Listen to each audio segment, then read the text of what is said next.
All right. Good morning, everybody. Hope you're all doing well. Thought I'd go ahead and just get started here. We are going to talk, obviously, about that homework first, finish up talking about the previous time's homework, and then we will get into some new stuff. Hopefully the new stuff isn't quite as involved, which I don't think it should be. Okay?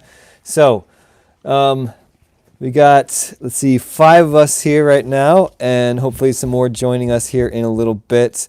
Let's see, where we stopped off last time, we went over number 8, and then we're going to try to just go over, most of the rest of these, and see how they work, okay? So I know this whole deal of pH and all these calculations is kind of new, and I've thrown a whole bunch at you guys last time, and hopefully you guys get most of it, and if you don't get all of it, it's okay. It's going to take a little bit of time just to go through these things, and I understand you're not going to have to worry about memorizing the equations per se, because the test is going to be open notes test and all that kind of stuff.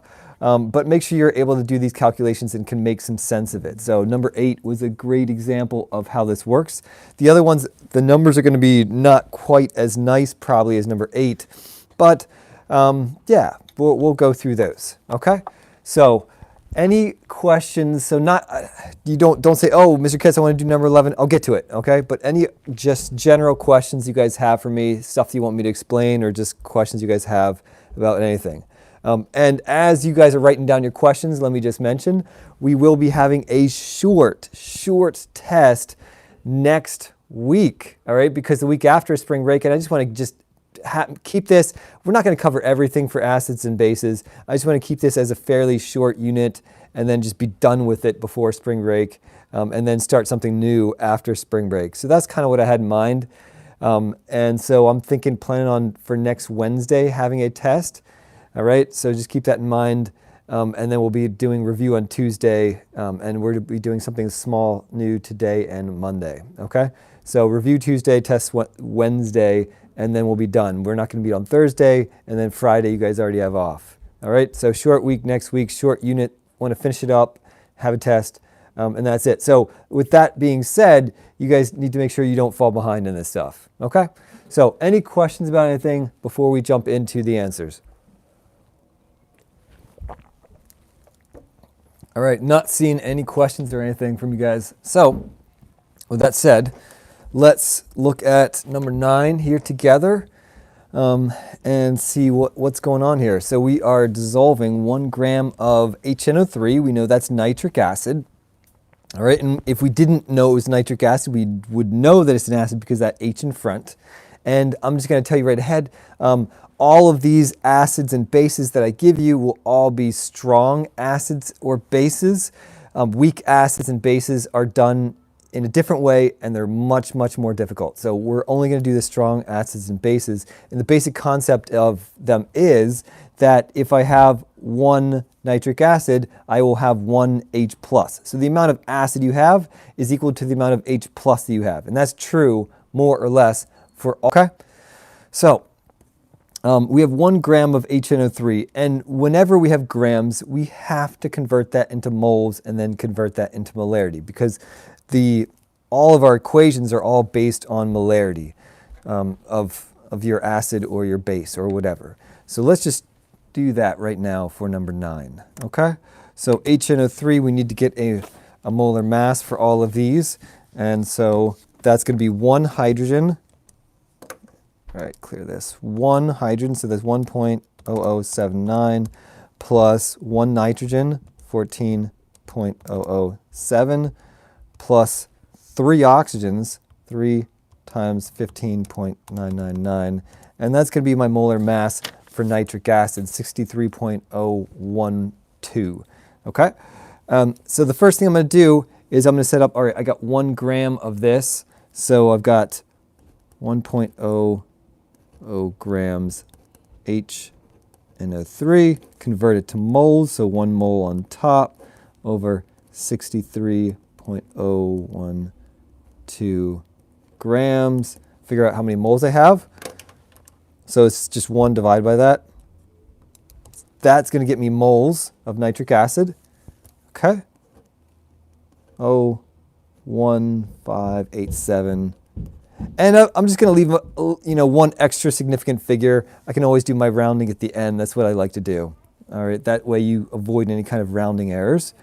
All right, and our molarity is moles divided by the volume in liters. So this is going to be your 0.01587 moles divided by 200 milliliters. Move that decimal point 1, 2, 3 spots to the left to convert it into liters.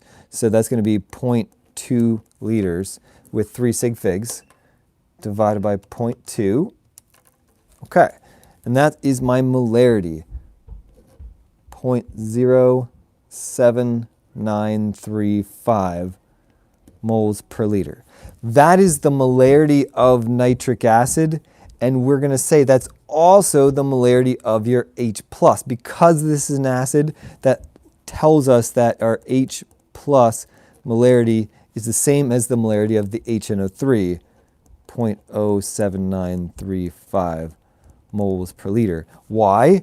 Because when a strong acid dissolves in water, it ionizes into H+ and NO3-. Right? So you have this strong acid, nitric acid. It's going to ionize into H+ and NO3-, and they should all be in a 1-to-1 ratio because one nitric acid has one H. So these two are the same. The molarity of the nitric acid and the molarity of the H+ are the same. Once we have that number, it's going to be pretty straightforward. Just in case I need to use this again, I'm going to go ahead and just store that in my calculator. I'm probably not going to have to, but anyway, I'm going to store that in my calculator as X. It's useful to be able to store things so that you don't have to keep on writing them down. But the first thing I'm going to do is I'm going to calculate the pH. All right, you could first calculate the molarity of OH- if you wanted to, but I'm going to go ahead and calculate the pH. All right, so my pH is going to be negative log of that. Right, P literally stands for negative log. So pH is the negative log of the H+ molarity. So it's going to be negative log of 0.07935. That's going to be my pH. Negative log of that.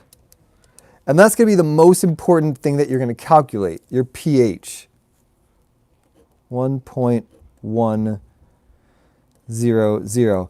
And I'm not going to extensively talk about significant figures for pH, but I do want to mention that the significant figures for pH are a little weird because we're talking about logs. So this number here actually has 3 significant figures. What? Mr. Ketz, it looks like 4 significant figures, and that's right. Because it's a pH, only the numbers after the decimal point are significant. The numbers in front of the decimal point are essentially like your exponential part. And remember, exponentials are not part of significant figures. Now, I don't want to explain that anymore. I'm just going to say I'm not going to take off for significant figures on your test because it gets a little bit complicated and I don't find it to be very important. But the after the decimal point are significant because the numbers before the decimal point are your exponential. It's the times 10 to the what, right? In this case, times 10 to the -1. Okay, so that's the pH. Most important answer that I ask for. But we're going to calculate all these other things too, just because, we want to. It says, what's the H+ molarity? And it also says, what's the OH- molarity? Now, we already know that we have this relationship, and it's right up here, right? Your H+ molarity times the OH- molarity is equals to 10 to the -14. And that's always true because of that equilibrium. Remember, it's the auto-ionization of water equilibrium. And so that's a nice equation that we can use. OH- equals 10 to the -14. So even if I have nitric acid, I still have some amount of hydroxide in there. So it's going to be 10 to the -14. In this case, divided by the H+, which I'm just going to go ahead and plug it in right now. Divided by this 0.07935. Oh, now I'm glad I stored that as X. It does, and I figured it might come in handy. Okay, So I'm going to calculate the amount of OH minus molarity. That's going to be 10 to the minus 14. And the way, there's two ways you could write this in your calculator. The most obvious way would be 10 to the minus 14, which is perfectly fine. And then we're going to do divided by x. Remember, I stored previously in my calculator, I stored that 0.07935 in my calculator, so I'm just going to use that. The other way, and this confuses people sometimes, but the other way is 1e negative 14. Well, why is that? Why isn't it 10e negative 14? Because this means 1 times 10 to the minus 14. So 1e negative 14. I like to use these e's all the time. All right, but so I find them to be quite convenient. 1e negative 14 divided by x, you'll find that will be exactly the same answer, which it is. 1.26 times 10 to the minus 13. Let me write that in there. 1.26 times 10 to the minus 13. And this is molarity, so the units are moles per liter. Okay, so that's number 9 for you guys. Let me see if I answered all the questions. I think I did. Yeah, that's all the questions for number 9. So let's just pause there real quick and say, do you guys have any questions about number 9? Did you guys get it? Are we good? Hey, 10 of you. All right, so that's not too bad. All 10 of you. A little bit less than half the class, but whatever. I know some of you guys are just going to watch this later, which is perfectly fine. I don't mind it. I'm not going to take offense to it. You guys can watch it later at your convenience. Some people probably still in bed. It's okay. It's 9:35. Yeah, you're Gucci. Nice. All right. So, before we go to number 10, let me just give you a little plug. I have a new video I just put it out last night. So make sure you guys check it out. It's my new video where I'm talking about how to stay healthy during the coronavirus pandemic. A lot of useful information there, a lot of practical and scientific information there. So you guys can check that out at some point in time. All right. So number 10. Jumping down to number 10, feel free to, oh, you watched it already. You are awesome. This is like bonus points. If you watched it already, you're awesome. All right. So jumping down here to number 10. And you know what's ridiculous? I know, I probably should just stick with the topic. You know what's ridiculous is that all the videos about the coronavirus are demonetized. So like you can't make any money from it because the YouTube has decided to demonetize them all, unless you're like CNN or some kind of big news channel, then you can make money. But if you're an ordinary person making a YouTube video on coronavirus, you can't make any money. So whatever, it is what it is, and that's what it is. So number 10, why? Because they're YouTube and they are the man, and you can't, whatever. I don't know. So the reason they give is it's sensitive. Right here, it's sensitive, okay? And some viewers, might feel like it's, I don't know, scary or something. Whatever. This video is probably gonna be demonetized too, but whatever, because I've talked about YouTube in a not positive light. But no, YouTube's great. I love YouTube. I love YouTube. They just have some things that they do that just don't make sense. But anyway, I love YouTube. That's why I do YouTube rather than anything else, because YouTube has got so much awesome stuff on it, and it's a nice platform and all that. So, all right. Number 10. If you dissolve 95 grams of KOH in 150 milliliters of aqueous solution, what is the hydroxide molarity? What's the H plus molarity, pOH, pH, all those kinds of questions. Okay, so let's do it. Potassium hydroxide, which is also a strong base. Let's just go through the molar mass of potassium hydroxide. We have 1 potassium, 1 oxygen, 1 hydrogen. All right. These molar masses tend not to be too bad because we have 1 of each. So that's going to be 39.0983 for the potassium, plus 1 oxygen, that's 15.999, plus 1 hydrogen, that's 1.0079. That's my potassium hydroxide molarity. Okay, I think that's right. Looks right. And I'm going to go ahead and once again same kind of order, same kind of situation. We're going to take this 95 grams and go 95 grams. It's 3 significant figures. Convert it into moles. That's a lot, by the way. So we're going to expect, so 95 grams, I mean, just think about that. Normally in the lab, you don't do anything more than like 1 or 2 grams. So that's a big chunk of potassium hydroxide. So, and that's not a lot of water. So this is going to be a pretty high pH we're expecting, okay? So we have a molarity, a molar mass of 56.105 grams per mole. So let's just do that. 95 divided by my previous answer. That's going to get me the number of moles. 1.69 moles of potassium hydroxide. And we have 150 milliliters. So our molarity, which is m equals n over v, is going to be this 1.69 moles divided by, remember to convert this into liters. So that's going to be moving that 3 spots to the left of 0.15 liters divided by 0.15.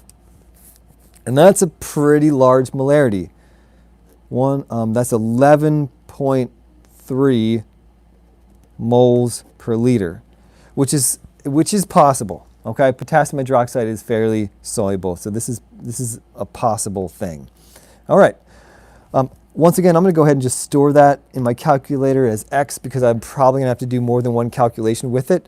I can remember because potassium hydroxide has 1 hydroxide per potassium hydroxide. So this molarity, this is my OH minus molarity, okay? And I can jump ahead and calculate the pH right away. The easiest thing to do would be to calculate my pOH. And so there's a lot of different ways I can do this. Let's just start from the top.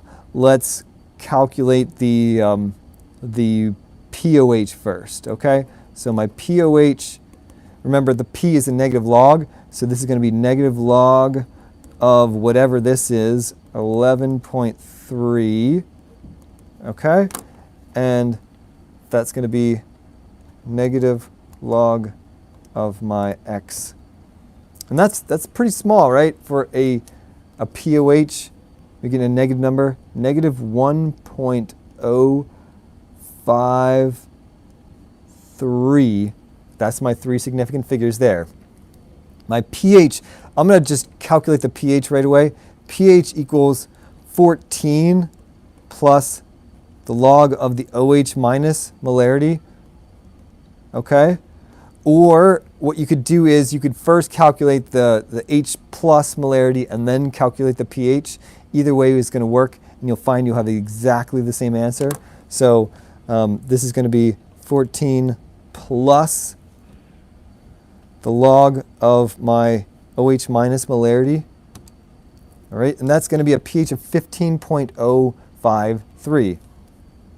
15.053. Notice, guys, and this is not an accident, but notice that the pOH plus the pH equals 14, right? The pH plus the pOH equals 14. They always equal 14. Why? Because of that equilibrium. The equilibrium constant just happens to be 10 to the minus 14, which means you've got this nice relationship here with the pH plus the pOH always equals 14. And then last of all, let's go ahead and calculate the H plus molarity. We have the equation from before, H plus times OH minus equals 10 to the minus 14. And if I want to calculate the H plus, that's going to be 10 to the minus 14 divided by the OH minus. We already know that's 11.3. So I'm going to do 1e negative 14 divided by x. Remember, x is my 11.3. And there we go. We have a very small, but not zero, a very small amount of H plus in the solution. Okay? That's 8.86 times 10 to the minus 16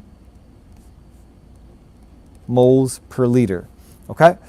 And if we were to do the pH at this point a different way, right? If we were to do the pH, we do negative log of that H plus molarity, we're going to find it'll be exactly the same, right? It'll still be that 15.05. So you can calculate the pH either way, and that's they'll be the same number. It's a nice way to check yourself too, to see, okay, is that the right answer or not? And they turn out to be the same. All right, so I'm not seeing any questions, which is great. It probably means you guys are getting these right, which I'm happy about. This is good. You guys are doing just as well with me at home as you are not at home, but maybe that's because you guys are the 8 students that actually did the work and know this stuff, and everybody else that should be listening is probably not. They're still sleeping, which is okay. They're going to listen later, and they're going to be mad at me. Like, why'd you call us out like that? I wanted to sleep, and I don't know what's going on, but I just wanted to sleep. And hey, whatever. It is what it is. Sorry for calling you out. Yeah. All right. So, number 11, rubidium hydroxide. Rubidium, not something you're going to see in the lab too much, but it's right here on the periodic table, right underneath potassium. So it's an alkali metal. So we would expect any of your alkali metal hydroxides to be strong bases. Though the alkaline earth metal hydroxides typically are not very soluble. They'll act as bases, but they're just simply not very soluble. But all these guys, so lithium hydroxide, sodium hydroxide, potassium hydroxide, rubidium hydroxide, cesium hydroxide, they're all going to be strong bases and quite soluble. Francium obviously is radioactive, and you're not going to ever mess with that. So we got rubidium hydroxide, and we need to calculate the molar mass of that. So that's going to be 1 rubidium, 85.468 plus oxygen, 15.999, plus hydrogen, 1.0079. And by now, I'm sure you all have the molar masses of oxygen and hydrogen memorized because you've typed in your calculator 10 times at least. So that's rubidium hydroxide, 102.475. And now we're going to calculate the number of moles. Kind of repetitive, but hopefully by the end of this, you will be a master and you will get one problem like this on the test, not, 6. So 0.22 grams times 1 mole to convert it to moles over 102.475 grams. So let's do 0.22 divided by that, and that gets us the number of moles. So a fairly small number, 0.00215 moles. And once again, we're going to convert that to molarity. Molarity is N over V. So we got 0.00215 moles divided by, convert that to liters, move it 1, 2, 3 spots to the left. So that's going to be 0.04 liters divided by 0.04. And that's the molarity. 0.0537 moles per liter. That's the molarity of the rubidium hydroxide, and it's also the molarity of the OH minus. Because it's a strong base, we have 1 hydroxide per rubidium hydroxide, and so when that dissolves, you're going to make 1 hydroxide and 1 rubidium. So that's our molarity. And hey, nice. There's only one question here, so that's good. We don't have to go through all that. So what's the pH? So for pH of a base, we can use my derived equation, which they're all. I mean, you can do it any way you want, but the derived equation makes it a lot easier. It's 14 plus the log of the OH minus molarity, which is 14 plus the log of that. And that's my pH. 12, and it's going to look like a lot of numbers here, but 12.734 0. We have 3 significant figures. These two numbers here, the 12, are actually, both of these digits are not significant. This indicates the exponential part of the pH, and the significant figures are the 0.730. There's our 3 significant figures. If you just wrote down 12.7, I'm going to say that's okay. All right, but just to keep in mind, the actual correct way to do it for significant figures is this way. So 12.730 for significant figures. Okay, so next up, we have magic acid. Right, this stuff is so acidic, it can even react, let's say, with wax or plastics and can add an H plus to them because it's so acidic. One of the very few acids that will actually eat through plastic. Most acids and bases will not eat through plastic, no problem, but this one will because it's so acidic. I think the only thing that you can actually store this in is Teflon. So Teflon is a very chemical resistant material. Anyway, enough of that. The main annoying part of this problem is to calculate the molar mass of that mess. Which is, we're just going to not be scared. We can do it. We got a periodic table and we have a calculator, so no problem. So let me just make sure I'm including that right there. Okay, there we go. So we have 1 hydrogen, 1.0079. 1 antimony, SB right here is antimony, all right? Right underneath arsenic, to the right of tin. Okay, so that's going to be 121.76. And most of your very strong acids include antimony, plus 6 fluorines, and most of your very strong acids include fluorine too, plus 6 times 18.998. Plus, we have a sulfur, 32.066. And then we have 3 oxygens, plus 3 times 15.999. And hopefully didn't make any mistake there. There's a lot of places where if you type in something wrong, you can make a mistake, but hopefully that's right. You guys all concur. 316 is a nice number. 316.82 rounding up there, grams per mole for the molar mass of that. So from there, it's exactly the same as everything else. It doesn't matter what our acid is or what our base is, everything else is going to be exactly the same way. We have 15 grams, and we want to convert it to moles, so it's 1 mole on top and 316.82 grams on the bottom. So 15 divided by that is a small number, 0.0473 moles. We're dissolving this in 375 milliliters of water. The molarity is N over V, so 0.0473 moles. And again, we need to convert that to liters, so move that decimal point 3 spots to the left, so that's 0.375 liters divided by 0.375 liters. And we get this, 0.126 moles per liter. And the question, there's only one question here, and that is, what is the pH? Because this is an acid, and keep in mind, we have 1 H per acid, and so this is equal to the H plus molarity, and it's a strong acid, so the H plus molarity is equal to the acid molarity, and so our pH calculation is simply the definition of pH, negative log of my H plus molarity, which is negative log of this.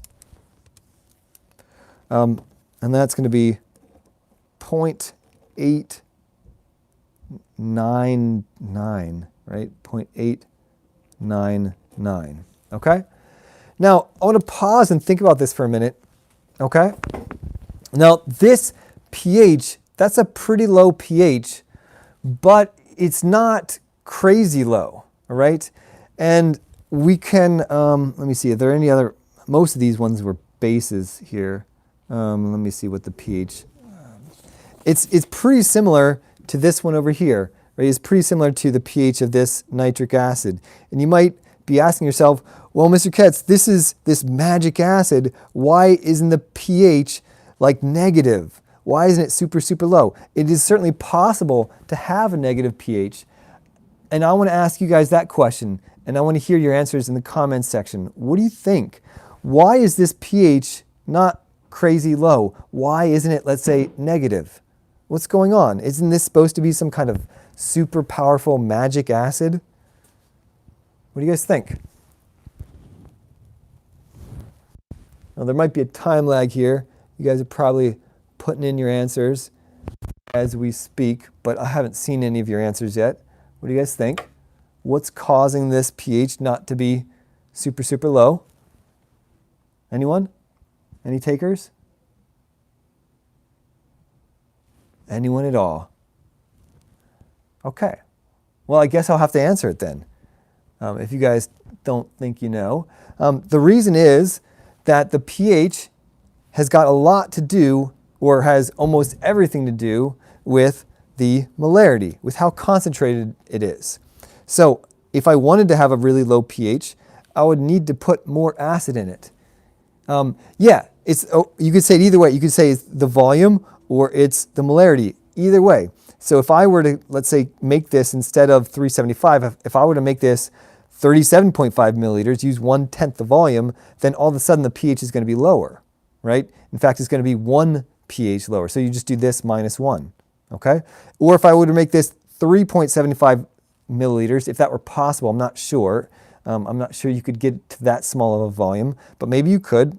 I'm gonna say no, you can't, because this is going to actually contain more volume than that. But if we were to decrease this volume, we would be able to increase the molarity, and we would have a lower pH. So there's two different concepts here, and that's the strength of the acid or base, and it's also the concentration of the acid or base. Both are important, okay? For a strong acid, it doesn't matter how strong the acid is, as long as it's a strong acid. For strong acids, the molarity will determine the pH, okay? For strong acids and bases, the molarity, or the concentration, will determine the pH, okay? Now, for weak acids and bases, we haven't gotten to that, and we're not going to get to that. If you take AB chemistry, we'll talk about it. But for weak acids and bases, it depends on how weak it is, what the pH is going to be, okay? But for strong acids and bases, it doesn't matter how strong it is.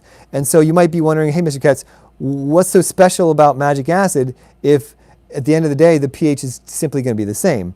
The special thing is this. For magic acid, you don't have to put it in water. Okay, so if we don't put it in water, we can use pure acid, and then its reactivity is going to be crazy powerful. Okay, and then it's going to be off the charts, and you're going to get some crazy things going on. Okay, so last problem here. Want to make sure we get to this so we have time to talk about the new stuff. This one's done a little bit in reverse. What mass of NaOH should you add to 50 milliliters of water in order to make a solution with a pH of 14.444?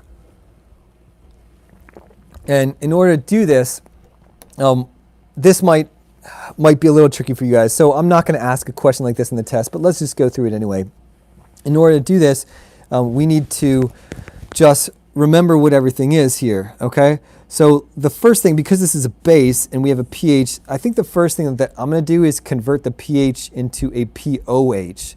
And then I'm going to convert the pOH into an OH molarity, and then finally convert that back into a mass. Okay? So we remember, and then I've talked about this, that the pH plus the pOH is equal to 14. So if I want to get the pOH, that's going to be 14 minus the pH. Okay? So I'm going to keep that in mind. And if I want the the OH minus molarity, keep in mind, well, what does this P mean? Okay. Actually, let me just go ahead and do this calculation first. This 14 minus the pH, this is going to be 14 minus 14.444, and that's going to give me a negative value. Remember, and the negative is going to be important here. A negative 0.444 is my pOH, okay? And that P means that I have a negative log of the OH minus molarity is negative 0.444. I'm just going to go ahead and get rid of the negatives at this point. And so I'm going to say my log of my OH minus molarity is simply 0.444. And then this is the point where you might be stuck if you don't know how logs work. We have to somehow get rid of this log. And the inverse of a log is 10 to that power, or whatever the base is, so it's log base whatever, is going to be the exponential, okay? So I'm going to do 10 to the log of my OH minus molarity, and that's going to get rid of that log, equals 10 to the 0.444, and so that's simply going to be the equation is the OH minus molarity is 10 to the 0.444, okay? So once I'm there, you guys should be able to solve it from here. So let's just do that. That's going to be 10 to the 0.444 to get the OH minus molarity. 2.78 moles per liter. And that's the molarity. I have a volume. So molarity equals number of moles over the volume. And I want to solve for the mass. And so, yeah, this problem is a real pain in the butt of all the stuff it asks us to do. But in order to get to the mass, we need to get the moles first. So N is going to be M times V, multiply both sides by V. So N equals MV. So it's going to be the molarity times the volume. We have a volume here of 50 milliliters. So that's going to be our 2.78 times, convert that to liters, 0.05 liters times 0.05. That's going to get me the number of moles. 0.13 rounded up 9 moles of NaOH.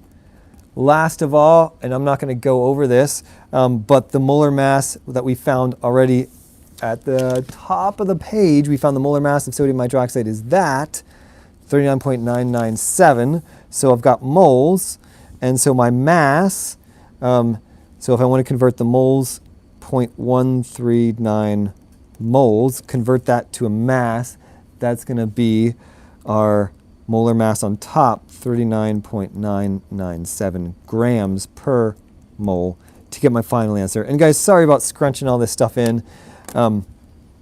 I know, I should have given you more space. That was mean of me, I'm sorry. Times, so this number of moles, times the molar mass, 39.997, gets us the grams. Final answer here, beautiful final answer of 5.56 grams of NaOH. Okay, so we only have like 5 minutes left. So I'm just going to jump into the new stuff. I wish we had more time. Man, that took a lot of time to go over this homework. But hopefully you guys got most of this right. The last one was definitely a bit of a challenge. Okay, but I'm just going to go over the new stuff. And if you have to go to some other class, I don't know, if you're doing Spanish like right away, you know, you can just click off and then come back and watch the last 5 minutes later. That's fine. Okay? So I have put this up on Google Classroom today.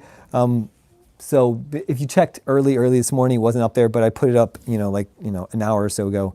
Okay. So today we're going to be talking about acid-base neutralizations and titrations.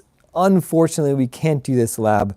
It's really, really unfortunate. At some point in your life, you should do a titration lab, but we can't because, we're in isolation.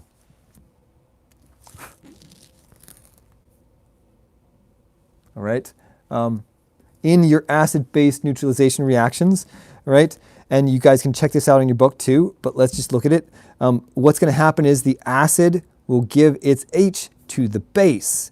And when that happens, and so we get 1 mole of hydrochloric acid, 1 mole of sodium hydroxide, so a 1-to-1 ratio, that HCl is going to react with NaOH. And everything here is aqueous, so I'm not going to even bother writing aqueous. Is going to make the H and the OH minus are going to make water. Most of your acid-base neutralization reactions make water. And what's left over is the sodium here and the chloride. So plus NaCl. So that's what an acid-base neutralization reaction looks like. Okay? But what if we have, let's say, a polyprotic acid? So we have more than one H. Now these numbers are important. 1 mole of this and 1 mole of that. And so these numbers are going to tell you how many neutralization reactions happen.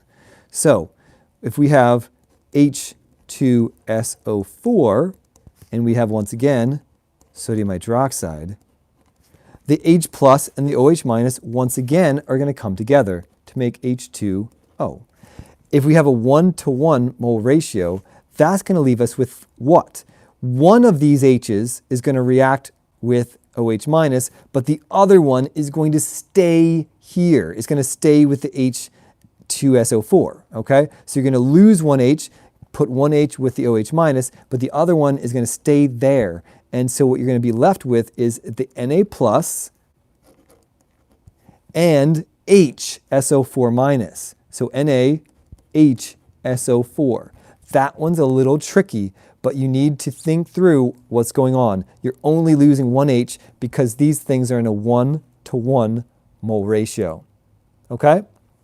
But what if we have one H2SO4 and 2 sodium hydroxides? Well, then in that case, we have H2SO4 plus 2 NaOH. NaOH. All right? And so these amounts tell you what the balance equation is going to have. They tell you about these. They tell you about these coefficients here, right? And so what does that mean? Now that we have 2 hydroxides and we have one H2SO4, you can now have 2 H's react with the 2 hydroxides to make 2 waters. Okay? So we have enough hydroxides to neutralize both of those acidic H's. And what's left is now just going to be the SO4 2 minus and the 2 Na plus. And so that's going to be Na2SO4, and that's it. So you guys can try the rest of those for homework, and hopefully you guys can make some sense and pay attention to those numbers there and see what happens. All right? But one last thing, I know class is over right now. The stream is fuzzy. I'm sorry if is the stream fuzzy for you guys. Probably technology issues here. My network is actually really, really good, but it might be somewhere along the line. I know that YouTube has been overtaxed quite a lot lately, and so YouTube has been having some problems for live stream, that is. Okay? One last thing remains is this. And if you have to go, you have to go. I'm so sorry. I'm going to try not to do this anymore, but the homework lasted so long that I'm going to have to go over today. And I want to go over this titration thing, okay? Titration is now basically, what is it? It's going to be an acid-base stoichiometry problem. Okay? An acid-base stoichiometry problem, and that's it. So what is titration? We are basically going to take some kind of base and neutralize it perfectly. It's actually a very, very useful technique for the lab to figure out how concentrated something is. And you guys can read about it in the book. You got pictures in the book and all that kind of stuff. So you'll probably want to do that, okay? All right, so initially this is going to sound like strange wording, but let me go through the problem and make sure you read about this in your book. So what are we going to do? We're going to dissolve 0.5 grams of this unknown base. So we have some unknown base. We want to figure out how much there is, or even what's the molar mass, okay? And let's go ahead and do it. So we have this unknown base, and it's going to require 37.2 milliliters of 0.1 molar hydrochloric acid to reach the equivalence point. So what are we doing? We're doing base, so let's just do it like this. So some base that has a hydroxide in it, right? And actually, let me do it this way. Let's do B for base. That's not a, actually, no, sorry. Let's just do base, because you're gonna think that B stands for, you know, boron or something, but it doesn't. Okay, so we got my base hydroxide, and I'm going to be reacting that with HCl, and it's going to neutralize that. It's going to make H2O, right? And it's going to be left with whatever that positive part of that base is. Okay, and this is going to happen in a 1:1:1:1 ratio. So what we need to do is, if we know the amount of HCl we have, we can figure out how much of our base we have, and then we can calculate the molar mass from that. So we have, we're going to start with this thing right here. We're going to start with it requires 37 milliliters of that. That's where we're going to start. Okay? And so we're going to convert this 37 milliliters into a number of moles. So first of all, we need to make sure this is in liters. Always convert your milliliters to liters. So this is going to be 0.0372 liters. And we have a molarity that's 0.1 moles per liter HCl. And that's going to get us the number of moles of HCl that we have. Okay? So actually, we don't need a calculator for that, right? We can just do that calculation in our heads, right? Times 0.1, that's just going to move that decimal point, so that's going to be 0.00372 moles of HCl. And in this balanced reaction, we have 1 mole of HCl. We also have 1 mole of OH minus from our base, so that means we have 0.00372 moles of my base. All right? So it asks us, assuming the base is monoprotic, which we did, right? That means 1 OH minus. What's the molar mass? Now this is the kind of the new thing that we're going to be doing here. How do you calculate molar mass? Your molar mass is simply going to be the mass of that base divided by the moles of that base, right? Remember, molar mass is the mass of 1 mole, and so to get that into be a mass of 1 mole, we're going to just take our mass, which is 0.5 grams, and divide that by this 0.00372 moles. So 0.5 divided by 0.00372 gets us 134.4. And I think we only have 3 sig figs, so it's going to be 134 grams per mole. All right, so almost done. Last thing before I sign out here is, well, what if the base were to be diprotic? Well, what does that mean? If the base were diprotic, it wouldn't be base OH, it would be base OH2, and that would mean that you would have 1 mole of base for every 2 HCl. What do I mean? So base OH2 would be plus 2 HCl. That would be the way that we would be reacting it to get to the equivalence point, all right, to get, you know, perfect stoichiometry there. So that would mean what? That would mean the number of moles of HCl is the same, but the number of moles of base must be half that, okay? Which means that the molar mass is going to be twice that, and we can do this calculation here. So our molar mass, or our number of moles, is going to be half that, or 0.00372 divided by 2. So my molar mass is going to be 0.5 divided by that answer, and that gives me twice of whatever that is. And so in general, if it's diprotic, it's going to be twice of whatever that is. Triprotic is going to be twice, 3 times of whatever that is. Okay, so for diprotic, it's going to be 269 here grams per mole. Okay, so I'm going to have to close out here. Have a great weekend, everybody. See you guys.